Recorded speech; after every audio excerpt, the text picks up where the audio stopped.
My name is Patrick Matus, and I drive Lyft and Uber. I have 2,300 trips for Uber and 300 for Lyft, and I usually drive on weekends.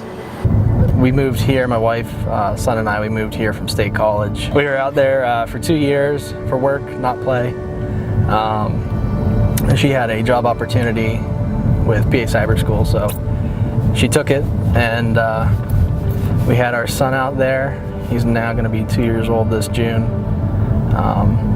But daycare wasn't quite working out for him.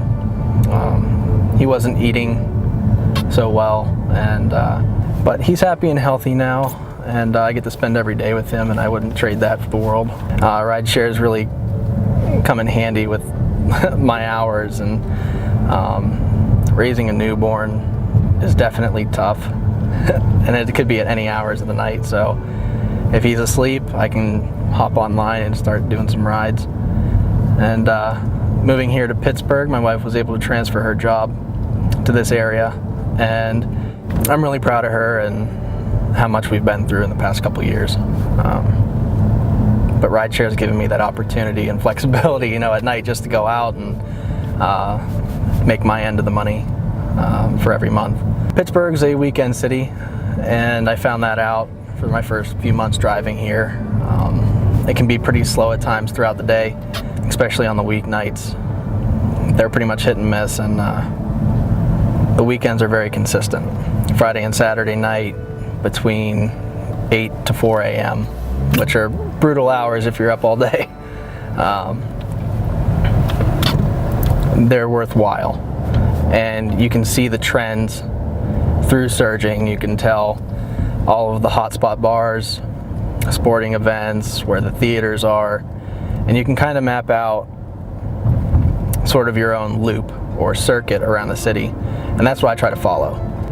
A lot of it's trial and error when you're first starting out with rideshare, and I thought, you know, I'll download the airport app just to see when flights are coming in and how many passengers are coming in, and that only got me so far.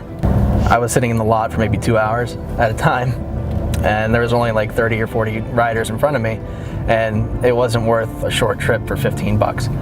So I started to kind of avoid sitting at the airport, but since I live up in that area, I'm able to hit all of the Moon area, Robinson area, and be able to take people into the city from there and make it worth my while. I really try to map the inner city before I head out on the weekends. I open up the Uber app and I see where areas are surging.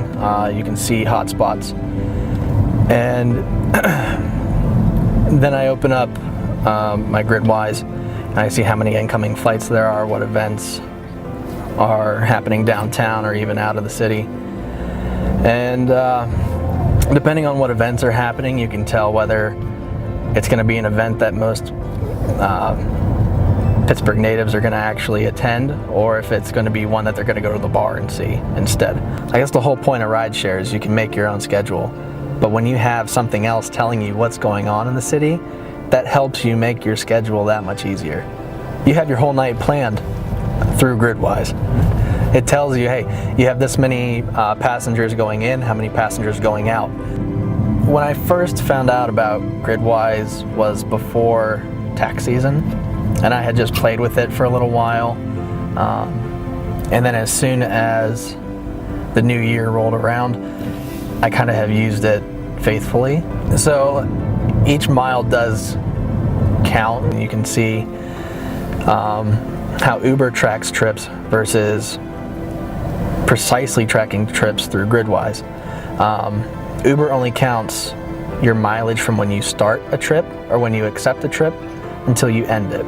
So my mileage difference after my first couple times using Gridwise was about 75 to 100 miles a night. At first I was driving 2 or 3 weeknights and then heavy on the weekends, and that's changed in the past month or so. I'm now doing pretty much Thursday night and then Friday, Saturday night. And luckily, using the app and using Gridwise, I'm able to like sort of figure out where I need to be, and it's kind of becoming I only need to work Friday and Saturday. The more time I get to spend with my family, the better. And using the Gridwise app's it's helping me achieve that. The biggest piece of advice I have for new drivers entering the rideshare game is to do your homework. Know your city, know the streets, and know a game plan. Use all of the resources available to you through the Uber and Lyft apps, and as well as Gridwise. Gridwise is the biggest piece of help that I've ever had when driving to maximize my potential earnings. Within the next few years, I hope to be done rideshare driving. Right now, I do it on the weekends full time, and hopefully I can get back into teaching here within the area and just make enough money in the time to make sure that my family is happy and healthy.